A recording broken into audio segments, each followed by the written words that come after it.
Mis queridos amigos y hermanos, sean todos bienvenidos en el nombre de nuestro Señor Jesucristo a una nueva edición de su comentario al texto bíblico sobre el cual la lección de la escuela sabática está basada. Para nosotros es sencillamente un privilegio, en el temor y en la gracia de nuestro Señor Jesucristo, acompañarles semana a semana, no solamente a través de la edición grabada del comentario al texto bíblico, sino también en la edición totalmente en vivo que realizamos el día sábado a las 7:30 de la mañana, hora de Venezuela. Así que en el nombre del Señor les enviamos un abrazo a cada uno de ustedes, que el Señor los bendiga, les guarde, los fortalezca en medio de cada prueba y cada dificultad, y mantengámonos en oración, en el temor y en la gracia de nuestro Señor Jesucristo, ya que nuestra redención está cerca. Habiendo dicho eso, queremos sencillamente anunciar algo muy importante que tenemos para ustedes esta próxima semana que comienza, y es que el día 10 al 17 de septiembre, toda esa semana, comenzando el sábado 10 de septiembre a las 4 de la tarde y continuando cada uno de los días de esa semana hasta el sábado 17 de septiembre, durante los días de semana a las 7 de la noche y comenzando el sábado a las 4 de la tarde, tendremos la serie titulada El Cristiano y la Música, Principios Inspirados de Adoración. Así que si usted está interesado en conocer los principios inspirados en las Sagradas Escrituras y en el espíritu de profecía que rijan, que orienten la adoración, tanto en su iglesia local como en su adoración personal, como individuo delante del Señor, usted no puede perderse esta serie. Estará con nosotros nuestros hermanos Oliver Coronado, Héctor Arroyo, el pastor Carlos Steger, nuestro hermano Carlos Iván Citera, nuestro hermano Jonathan Oriel, nuestro hermano Cristian Verdal. Así que esto será algo maravilloso. Por favor, no se lo pierda. Sábado 10 de septiembre a las 4 de la tarde y luego todos los días a partir de las 7 de la noche hasta el sábado 17 de septiembre. Nos veremos. Sé que será de gran bendición para cada uno de ustedes y esperamos verles allí a través de este mismo canal. Habiendo dicho eso, vamos entonces a orar y de una vez nos adentramos al estudio de las Sagradas Escrituras para esta ocasión. Oramos juntos. Bendito y santo Padre Celestial, en el nombre preciosísimo de Jesucristo, nuestro amado, perfecto, completo y suficiente Salvador, queremos, Señor, pedirte que nuestras miradas en cumplimiento de tu promesa sean elevadas, guiadas por tu Santo Espíritu, Señor, para que contemplemos a Cristo en su hermosura y aprendamos la verdad que es en Jesús. Bendito Padre, que al contemplar a Cristo, esta verdad ejerza su poder transformador en nosotros y seamos transformados de gloria en gloria a la semejanza de Cristo, de su santidad, Señor. Te pedimos todas estas cosas, Padre Santo, sabiendo que hemos pedido conforme a tu voluntad, en el nombre precioso de Cristo Jesús. Amén y amén. Muy bien, queridos amigos, vamos entonces a abrir nuestras Biblias, por favor, en el Evangelio de Marcos. Evangelio de Marcos, capítulo número 1, y vamos a leer los versículos 14 y 15. ¿Por qué razón vamos a comenzar leyendo Marcos, capítulo 1, versículos 14 y 15? La razón es muy sencilla. Queremos comenzar comprendiendo cuál es la relación que existe entre Dios y el tiempo en el cual sus promesas se cumplen. Tratándose de una lección importantísima que versa sobre aguardar en el crisol, nosotros necesitamos comprender cuál es la relación bíblica que existe entre Dios y el cumplimiento de sus promesas. Así que es necesario que nosotros aprendamos cuál es la noción del tiempo en relación con nuestro Padre Celestial y la manera en que sus promesas se cumplen. Vamos entonces a leer Marcos capítulo número 1, versículos 14 y 15. Dice así el Evangelio. Después que Juan fue encarcelado, Jesús vino a Galilea predicando el Evangelio del reino de Dios, diciendo, mira el contenido de la predicación de Cristo: el tiempo se ha cumplido y el reino de Dios se ha acercado. Arrepentíos y creed en el Evangelio.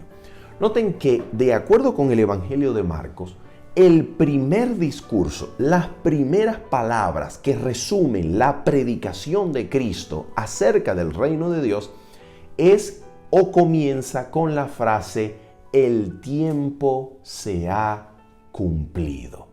Así que nosotros necesitamos entender cuál es la relación que existe entre Dios y el tiempo establecido para el cumplimiento de sus promesas. Tratándose de este texto, es claro y evidente que el texto anuncia el cumplimiento del tiempo en relación con la venida primera de Cristo a la tierra, que acerca, que hace disponible, que trae a la tierra el reino de Dios, el reino de los cielos en la tierra. Y es evidente a través del estudio de los evangelios que el reino de los cielos llega a la tierra, se hace presente en el momento en que Cristo se manifiesta a los hombres. Si Cristo hace lo que hace, por ejemplo, expulsa con el dedo de Dios los demonios y los ata, el reino de los cielos se ha acercado y ciertamente está entre vosotros, decía el Señor Jesús. Así que con la primera venida de Cristo sucede algo particular en relación con el cumplimiento del tiempo y sus promesas. De este mismo evento, de la venida de Cristo a la tierra, la primera de ellas, nos habla Gálatas capítulo número 4, versículo número 4, que también anuncia el cumplimiento del tiempo. Venido el cumplimiento del tiempo, Cristo nació de mujer, nacido bajo la ley, y de esa manera entonces las escrituras cumplían por medio de Cristo el anuncio previo de la promesa de Dios de visitar la tierra, de intervenir en la historia humana, que había sido anunciado ya desde Génesis capítulo número 3, versículo número 15. Ahora, vamos a mirar qué es lo que esto nos enseña en relación con Dios y los tiempos de cumplimiento de su promesa. Para ello, nosotros vamos a leer dos citas que se encuentran en el Espíritu de Profecía, en la Mensajera del Señor. La primera de ellas se encuentra en el Deseado de todas las gentes, capítulo número 3, en la paginación electrónica, es la página 23, párrafo 2 y 3. Si usted no tiene la paginación electrónica, se encuentra al comienzo del capítulo número 3 del libro Deseado de todas las gentes. Leemos así, atención con esto. Dice así el primer párrafo, párrafo 2 de la página 23. La venida del Salvador había sido prometida en el Edén. Cuando Adán y Eva oyeron por primera vez la promesa, esperaban que se cumpliese pronto. Dieron gozosamente la bienvenida a su primogénito, Caín, esperando que fuese el libertador. Pero el cumplimiento de la promesa tardó. Noten esto. Los que la recibieron primero murieron sin verlo. Desde los días de Enoc, la promesa fue repetida por medio de los patriarcas y los profetas, manteniendo viva la esperanza de su aparición, y sin embargo no había venido. Ahora nota, La profecía de Daniel, la profecía de las 70 semanas mencionada en la lección de la escuela sabática, la profecía de Daniel revelaba el tiempo de su advenimiento, pero no todos interpretaban correctamente el mensaje. Transcurrió un siglo tras otro y las voces de los profetas cesaron. La mano del opresor pesaba sobre Israel y muchos estaban listos para exclamar, atención, se han prolongado los días y fracasa toda visión. Ahora viene el párrafo que anuncia el cumplimiento del tiempo de la primera venida del Señor Jesucristo a la tierra en su preciso, acordado, pautado momento. Dice así el párrafo. Atención. Pero, como las estrellas en la vasta órbita de su derrotero señalado, los propósitos de Dios no conocen, nota esto, no conocen premura ni demora. Oh, mira esto. Por los símbolos de las densas tinieblas y el horno humeante, Dios había anunciado a Abraham la servidumbre de Israel en Egipto y había declarado que el tiempo de su estada allí abarcaría 400 años. Después de esto, dijo Dios, saldrán con grande riqueza. Y contra esta palabra se empeñó en vano todo el poder del orgulloso imperio de los faraones. En el mismo día, señalado por la promesa divina, salieron todos los ejércitos de Jehová de la tierra de Egipto. Así también fue determinada en el concilio celestial la hora en que Cristo había de venir. Y cuando el gran reloj del tiempo marcó aquella hora, Jesús nació en Belén. Nota esto. Esto es maravilloso. Aquí el texto menciona dos eventos que estaban acordados, determinados, pautados en el concilio celestial. Estos dos eventos ocurrirían en el día y momento exacto en el cual el gran reloj de Dios marcara la hora precisa, acordada no solamente por la profecía bíblica, sino previamente acordada en el concilio celestial. ¿Cuáles son estos dos eventos? La salida de Israel de Egipto y la primera venida de Cristo a la tierra. Ahora bien, nota esto. Estos dos eventos dependían, atención, habiendo sido estipulados, habiendo sido acordados y habiéndoseles dado fecha profética exacta para que en el mismo día en que el reloj de Dios marcara la hora, estos dos eventos ocurrieran. Pregunto, estos dos eventos dependían de alguna forma de la intervención, de la aceptación, de la colaboración, de la cooperación del pueblo de Dios para que ellos sucedieran en la historia de la salvación? No, absolutamente no. Atención con esto. Estos dos eventos que menciona el párrafo estaban totalmente dispuestos, preparados y determinados sin relación con la cooperación del pueblo de Dios para que ellos se realizaran o sucedieran. Sin embargo, mira esto. Aquí hay algo demasiado importante e interesante. Aunque la salida de los ejércitos de Israel de Egipto no había sido determinada ni preparada en relación con la cooperación, aceptación, disposición del pueblo de Dios para que este evento sucediera, ¿qué ocurrió con la entrada de este pueblo a la tierra prometida en Canaán?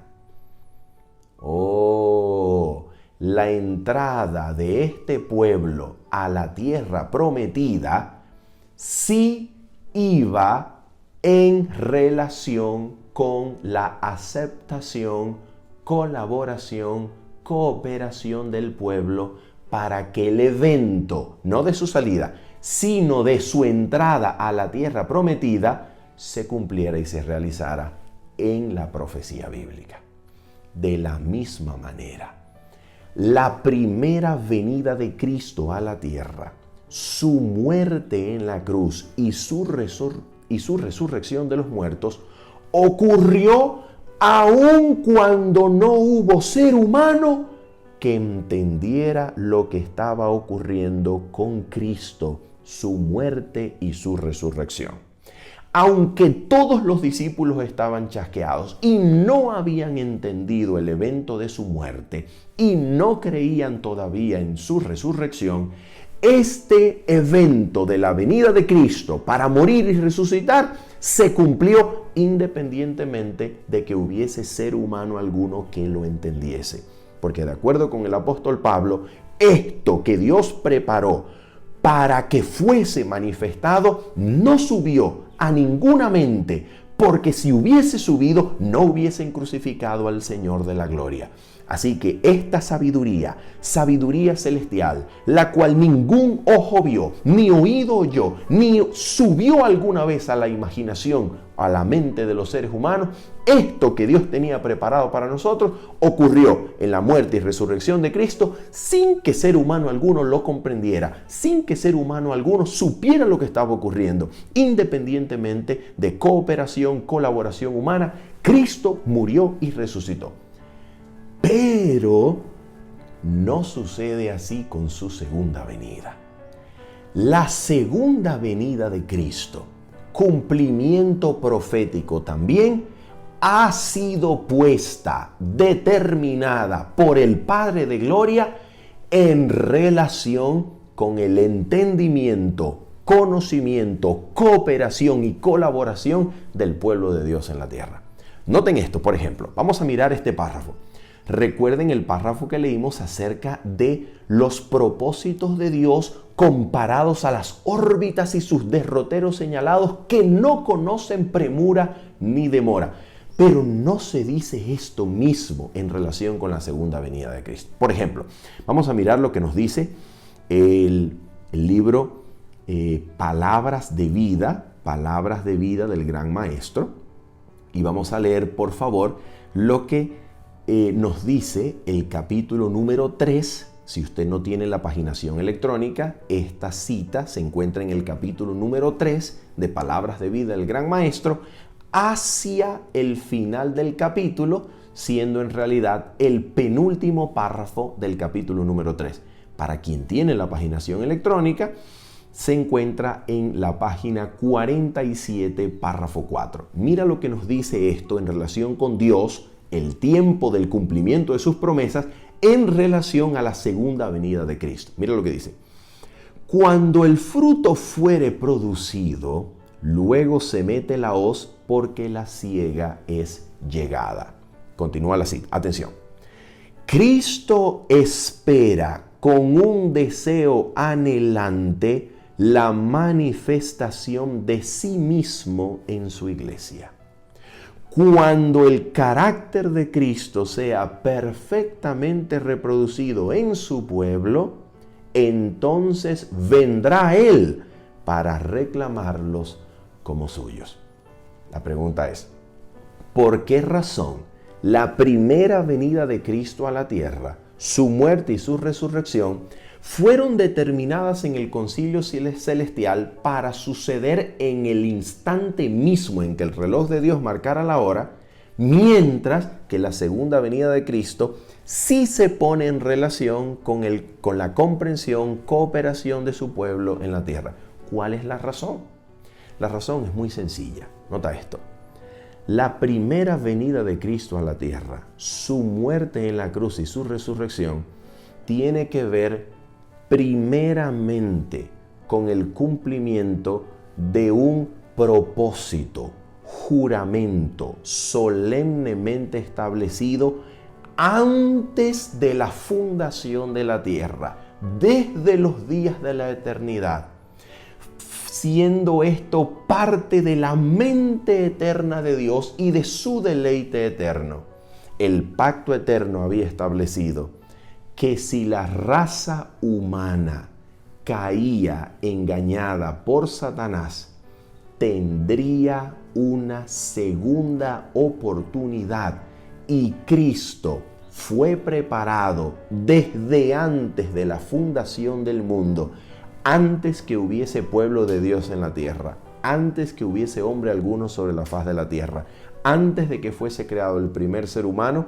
El pacto eterno y los propósitos sagrados de este pacto juraron solemnemente entre el Padre y el Hijo que Cristo moriría como sustituto, garante y fiador, dándole a toda la raza la redención que consiste en vivir, hacer posible la vida en esta tierra, para que esta vida que nosotros tenemos y todo ser humano tiene sobre la faz de la tierra sea una vida que depende de Cristo y de su muerte y de su resurrección, que fue comprada con sangre.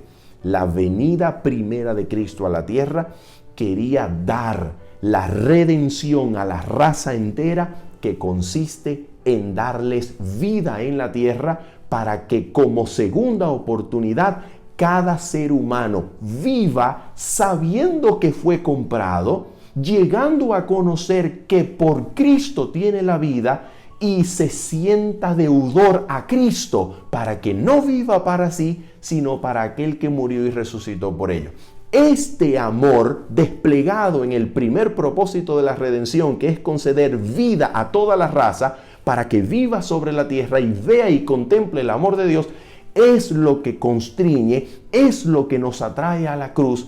Y de esa manera entonces la primera venida de Cristo a la tierra se puso fuera de toda relación de cooperación, de conocimiento, de comprensión por parte del pueblo de Dios. ¿Por qué?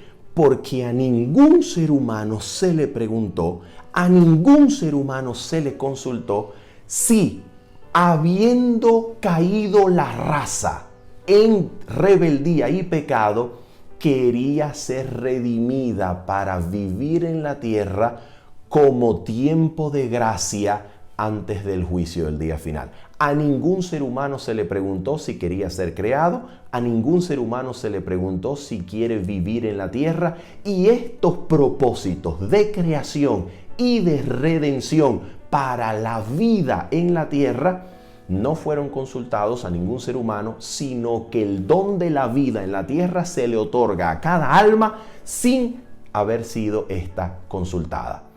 Esto fue decidido por parte del Padre y del Hijo, que hicieron juramento, voto eterno, pacto eterno entre ellos, para que de esa manera cada ser humano tuviese una segunda oportunidad de vivir en la tierra gracias a Cristo, su sustitución, su garantía, que fue llevada a cabo en su muerte de cruz y en su resurrección. Habiendo así Cristo unido, devuelto la raza entera al favor del cielo, para que ya no haya impedimento alguno en que Cristo dispense, derrame sobre los hombres su gracia y sus promesas eternas. Para esto fue la primera venida de Cristo. Pero la segunda venida de Cristo, esta sí lleva al cielo solamente a aquellos que cedan ante la gracia atrayente del Espíritu de Dios, cuya influencia ha sido puesta en marcha en nuestros corazones desde nuestro nacimiento. Aquellos seres humanos que cedan ante la influencia atrayente del poder del Espíritu Santo, solamente estos serán redimidos para las mansiones celestiales. Nota esto. Cada ser humano ha sido redimido para la vida en la tierra. ¿O acaso alguno de nosotros vive en la tierra por parte o gracias a una energía vital inherente en las células que nos hace nacer independientemente de los propósitos eternos de Dios? No. Mientras que cada ser humano es redimido para la vida en la tierra, cada ser humano que ceda ante la gracia que nos atrae por parte del Espíritu Santo a Cristo, será redimido para las mansiones celestiales, para vivir eternamente con nuestro Señor. De esa manera, entonces, como la redención para las mansiones celestiales demanda que el ser humano entregue la voluntad, que ceda ante la gracia del Espíritu que nos atrae, entonces la segunda venida de Cristo ha sido puesta en relación con este movimiento en el pueblo de Dios que, cediendo ante la gracia del Espíritu Santo, es regenerado, es restaurado hasta el punto de experimentar en esta tierra victoria sobre Satanás y su poder, para que cuando la venida de Cristo a la tierra ponga fuera del alcance de Satanás a los redimidos, este poner fuera del alcance de Satanás a los redimidos no sea algo arbitrario de parte de Dios, sino que haya sido la culminación de un proceso que combina la gracia atrayente de Cristo con la voluntad humana que cede, y entonces estos redimidos que son puestos fuera del alcance de Satanás y de la tentación hayan sido llevados al reino voluntariamente, habiendo cooperado con esta gracia que los ha atraído y que los ha transformado. Este es el marco, mis queridos amigos y hermanos. Este es el marco que permite comprender la acción de Dios en relación con el tiempo del cumplimiento de sus promesas. ¿Por qué razón? Porque nosotros no deberíamos concebir a un Dios que, siendo el Dios de paciencia, voluntariamente se tarda en conceder el cumplimiento de sus promesas, como si fuese voluntad suya dejar esperando y esperando y esperando a sus hijos que van muriendo sin ver el cumplimiento de sus promesas. No. En este marco nosotros podemos ver que Dios cumple su voluntad en algunos puntos y aspectos, de manera que cuando el día exacto y el instante exacto es marcado en el gran reloj de Dios, esos eventos suceden. Pero hay otros eventos que Dios ha puesto en relación con la cooperación con su pueblo o de su pueblo en la tierra, que no lo hemos decidido nosotros, lo ha decidido Él, lo ha determinado Él. Y la razón por la cual estos eventos no han logrado cumplimiento es porque aún Cristo anhela con un deseo ferviente la manifestación de sí mismo en medio de su iglesia, la reproducción de su carácter en medio de su pueblo. Y es así como Él lo ha determinado, es así como Él lo ha querido, para que este gran conflicto de los siglos en el cual nosotros estamos inmersos llegue finalmente a su desenlace, tomando a un pueblo que voluntariamente, respetando Dios el libre albedrío de ellos, los ha transformado, los ha regenerado y finalmente los habrá puesto fuera del alcance de Satanás y de la tentación de éste. Habiendo dicho esto, entonces vamos a mirar lo que nos dicen estos textos bíblicos. Mira esto. Vamos a leer, por favor, en primer lugar, Romanos capítulo número 5. ¿Por qué razón? Porque en Romanos capítulo número 5 nosotros vamos a entender, vamos a mirar la manera en la cual las Sagradas Escrituras nos presenta la forma en la cual Dios anhela que nosotros esperemos el cumplimiento de todas sus promesas. Dios, de acuerdo a Romanos capítulo número 8, nos ha salvado en esperanza. ¿Dónde leemos esto? Antes de leer Romanos capítulo número 5, vamos a mirar el versículo 24 de Romanos capítulo número 8. Este versículo es fundacional, ¿ok? para seguir comprendiendo paso a paso la relación de Dios con el tiempo del cumplimiento de sus promesas. Romanos 8, versículo 24 nos dice lo siguiente, mira esto. Porque en esperanza fuimos salvos. Nota esto, fuimos salvos en esperanza. ¿Qué significa haber sido salvos en esperanza? Significa que esta salvación y su pleno y total cumplimiento aún aguarda en el futuro, aún reside en el porvenir. Quiere decir que cuando yo soy redimido, soy salvo para las mansiones celestiales, yo experimento un cumplimiento presente que me afirma, que me afianza, que me sella, que me asegura en Cristo, en el presente, pero la redención y el pleno cumplimiento de las promesas de salvación aún aguarda en el futuro. Así que yo soy salvo en el presente, pero soy salvo en esperanza, porque hay algo más que aún no tengo, que aún no veo su cumplimiento, pero hay algo que ya tengo en el presente con lo cual puedo esperar. En otras palabras, yo soy salvo en el presente y en el presente soy hecho participante de algo que me habilita para aguardar y esperar lo que aún no tengo. ¿Qué cosa es eso? Mira esto. Dice así, porque en esperanza fuimos salvos, pero la esperanza que se ve no es esperanza, porque lo que alguno ve, ¿a qué esperarlo? Así que la esperanza es algo que nos hace aguardar lo que aún no vemos, no tenemos lo que aguardamos, porque si lo tenemos y lo vemos no es esperanza, pero lo aguardamos habilitado o siendo habilitados para esperarlo. ¿Qué cosa es eso? Dice, versículo 25, pero si esperamos lo que no vemos, con paciencia lo aguardamos.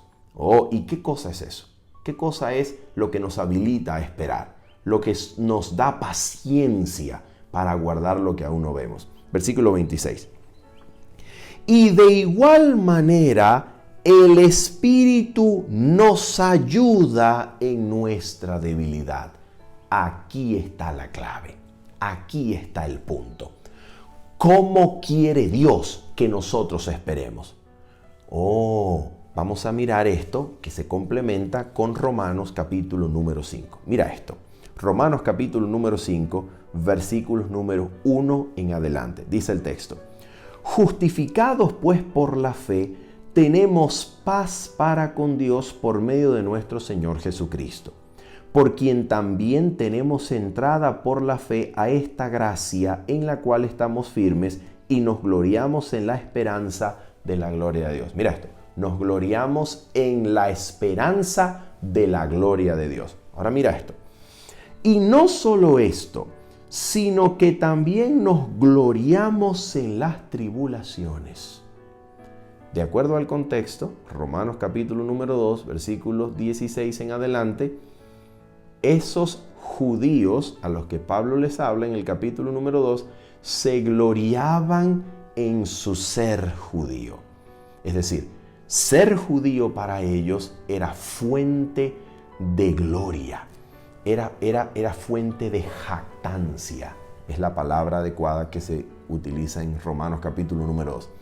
Pero para el creyente en Cristo, la fuente de gloria, la fuente de jactancia, es la misma palabra que se utiliza aquí, con la que se utiliza en Romanos 2. La fuente de jactancia es precisamente la experiencia de las tribulaciones. Y alguien podría decir, pero ¿cómo puede las tribulaciones ser fuente de jactancia? Porque la tribulación presente testifica que el creyente está siendo considerado digno de una mejor ciudad, digno de un reino del cual es heredero y aquí solamente es un peregrino. El mundo no es el lugar de aquellos que sufren tribulación porque testifican con esto que son considerados dignos de heredar un mejor reino, una mejor patria. Eso es lo que dice el apóstol Pablo allá en Segunda de Tesalonicenses. Ahora mira esto, versículo número 4 en adelante. Versículo número 3, seguimos. Y no solo esto, sino que también nos gloriamos en las tribulaciones, sabiendo que la tribulación produce paciencia. Nota esto. Y la paciencia prueba, y la prueba esperanza. Ahora viene el fundamento presente, seguro y firme, que habilita para esperar lo venidero. Dice, versículo 5. Y la esperanza no avergüenza. ¿Por qué razón? ¿Por qué la esperanza no defrauda? ¿Por qué la esperanza no avergüenza? ¿Por qué? ¿Por qué no avergüenza decir que yo soy salvo en esperanza? Que ya participo de algo, pero que aún aguardo el cumplimiento completo de lo que viene. ¿Por qué no avergüenza eso? Mira por qué.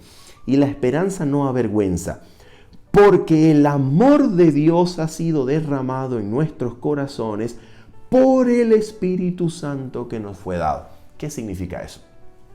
Mis queridos amigos, desde el primer anuncio profético, con tiempo explícito, específico, de tiempo, que es el anuncio de la salida de Israel de Egipto. Génesis capítulo número 15.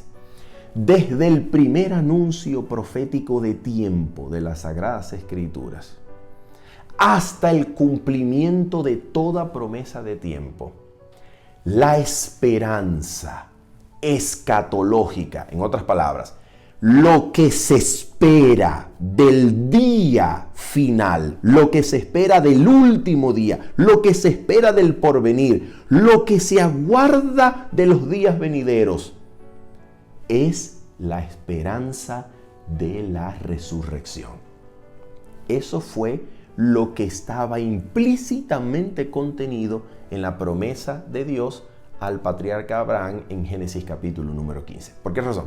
Porque si Dios llama a un hombre de Ur de los Caldeos y luego de Harán y lo llama para heredar una tierra, pero esta tierra se va a heredar según las palabras del Dios eterno después de 400 años y Abraham solamente va a vivir alrededor de unos 120, la pregunta es, ¿no acaso demanda la promesa del Dios eterno una resurrección de los muertos?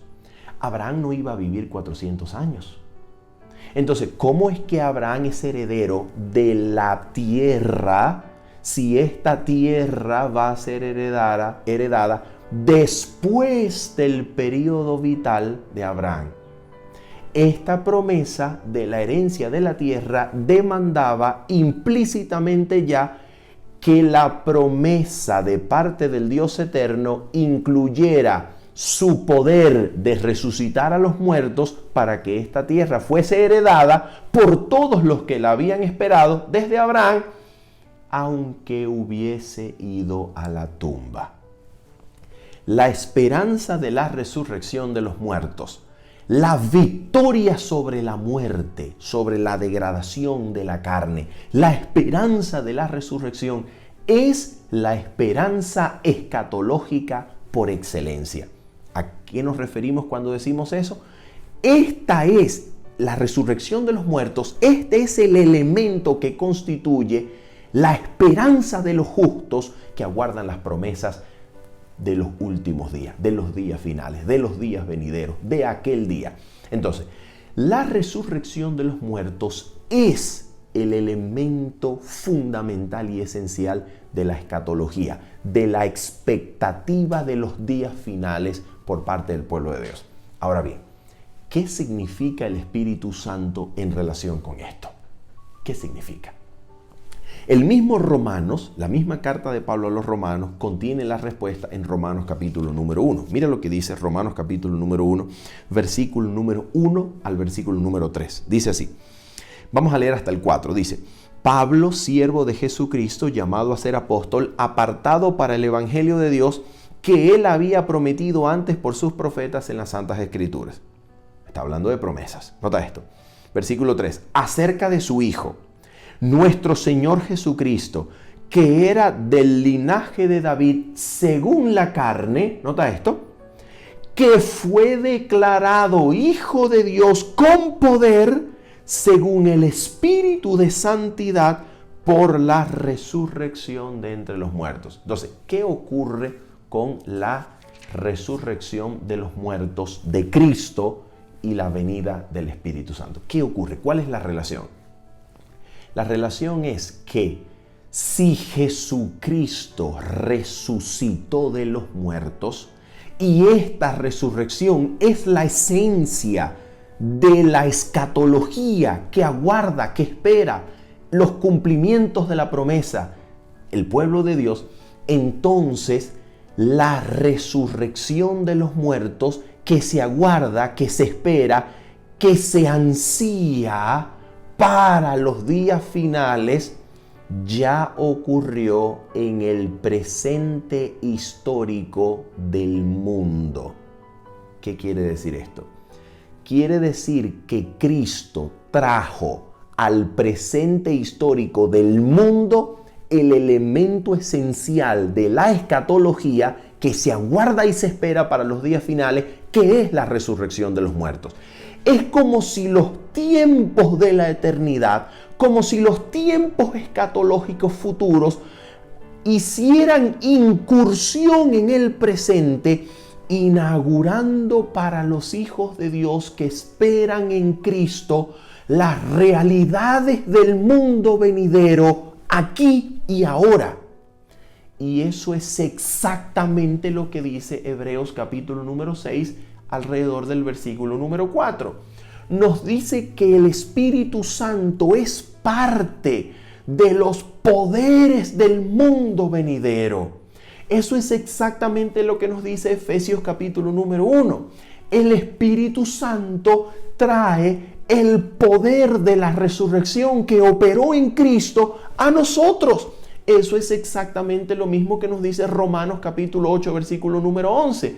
Si el Espíritu de aquel que resucitó de los muertos a Cristo mora en vosotros, aquel que resucitó a Cristo de los muertos vivificará, hará vivos, resucitará también vuestros cuerpos mortales por su Espíritu que está en vosotros. ¿Qué quiere decir eso? La venida del Espíritu Santo, que es hecha posible gracias a la resurrección y a la entronización de Cristo en el trono más alto del universo, esta venida del Espíritu pone a disposición del creyente en el presente participar del poder de la resurrección aquí y ahora, para que el creyente sea guardado hoy por el mismo poder que lo resucitará en el día postrero si llega a morir.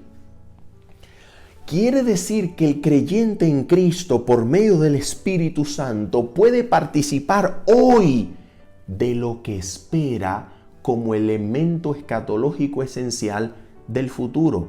Puede participar de la resurrección de los muertos. ¿En qué sentido? ¿En el sentido en que ya no morimos? No. En el sentido en que el mismo poder que sacará nuestra carne de la tumba regenera hoy nuestros cuerpos mortales, no para que seamos eternos aquí en la tierra, sino para que en nuestros cuerpos mortales sus deseos y pasiones ya no nos dominen, sino que vivamos la vida del cielo, desarrollemos el carácter del cielo mientras vivimos en la tierra, para que por medio de la comunión con el poder de la resurrección que viene a través del Espíritu hoy, por virtud o en virtud de esa participación, de esa comunión, salgamos de la tumba en el día postrero. En otras palabras, lo que tú y yo esperamos, lo que tú y yo anhelamos, que es la victoria sobre la muerte que ha de ocurrir en la resurrección de los muertos en el día final, esa victoria se transforma hoy, aquí y ahora, en el presente, en la victoria de la gracia y del poder del Espíritu, que por medio del poder de la resurrección te hacen victorioso hoy sobre los deseos y tendencias del cuerpo, los deseos pecaminosos, dándote victoria hoy sobre el pecado para el desarrollo de un carácter a la semejanza divina que no será ocurrido en la resurrección, sino que se forma aquí. Eso es lo que nos enseñan las Sagradas Escrituras. Por esa razón, recibir el Espíritu Santo hoy te habilita para aguardar con paciencia el cumplimiento de toda promesa de Dios. ¿Por qué razón? Porque el Espíritu Santo te trae ya el cumplimiento de la resurrección. Te trae ya el poder de la resurrección. Te trae ya la fuerza, el poder, la victoria sobre la carne, sus deseos y pasiones. Y esa participación del poder de la resurrección te da garantía, te da firmeza, te da seguridad de que esa final resurrección, la adopción del cuerpo, la glorificación del cuerpo, la transformación de la carne mortal en inmortal, la transformación de lo corruptible en incorruptible, cuando eso finalmente suceda, sencillamente será en virtud del mismo poder por el cual hoy ya podemos darle muerte a los deseos, a las obras de la carne. Eso es lo que nos enseña las Sagradas Escrituras. Por eso podemos esperar con paciencia, porque ya hemos recibido el Espíritu. Y eso es exactamente lo que Jesucristo enseñaba, por ejemplo, en Juan capítulo número 5, cuando Jesucristo decía cosas como esta: vendrá la hora, o vendrá ahora, y ahora es, cuando los muertos oirán la voz del Hijo de Dios, y los que la oyeren vivirán. Pregunto, ¿cómo es que vendrá ahora, futuro, y ahora es? Quiere decir Jesús que el poder que sacará los cuerpos de la tumba, el poder que resucitará a los muertos en el día postrero, ya estaba presente, manifestándose entre los hombres cuando Cristo estaba en la tierra. ¿Por qué? Porque Él había venido para dar vida. Y la vida que Cristo te da hoy, cuando recibes su palabra y cedes a la influencia del Espíritu Santo, es con el mismo poder, con la misma fuerza, con la plenitud del poder divino que obrará nuevamente si hemos de ir a la tumba en nosotros para sacarnos de ella en el día postrero. Eso es lo que la Biblia nos enseña. Eso es lo que nos habilita para aguardar y esperar toda promesa del Señor.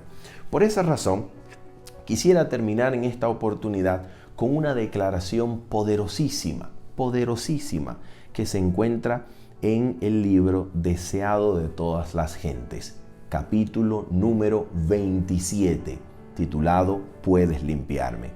Capítulo número 27 del Deseado de todas las gentes, en la paginación electrónica es la página 231. Mira lo que nos dice esta cita extraordinaria, impresionante.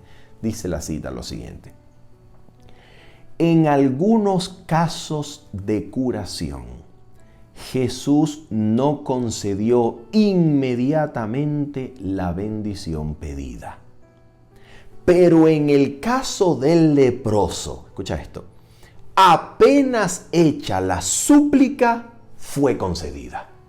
¿Cuál es la razón? ¿Cuál es la enseñanza? Mira cuál es la enseñanza. Atención. Cuando pedimos bendiciones terrenales, tal vez la respuesta a nuestra oración sea dilatada o Dios nos dé algo diferente de lo que pedimos.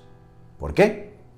Porque no va de acuerdo a los propósitos eternos de Dios, que requieren de la cooperación, colaboración de su pueblo, que ha de ceder, entregando su perversa voluntad al control del Espíritu Santo. Cuando pedimos algo que no es para nuestro eterno bien, el Señor dilata el cumplimiento o nos da algo diferente de lo que pedimos. Y todo esto sucede según su gracia. Ahora mira esto. Voy a continuar leyendo, voy a hacer un resumen de donde estaba leyendo y leemos el nuevo segmento. Dice entonces: cuando pedimos bendiciones terrenales, tal vez la respuesta a nuestra oración sea dilatada o Dios nos dé algo diferente de lo que pedimos. Y ahora viene la nueva sección. Atención. Pero no sucede así. En otras palabras, no hay dilación. No se entrega ni otorga algo diferente. Escucha, no sucede así cuando pedimos liberación del pecado.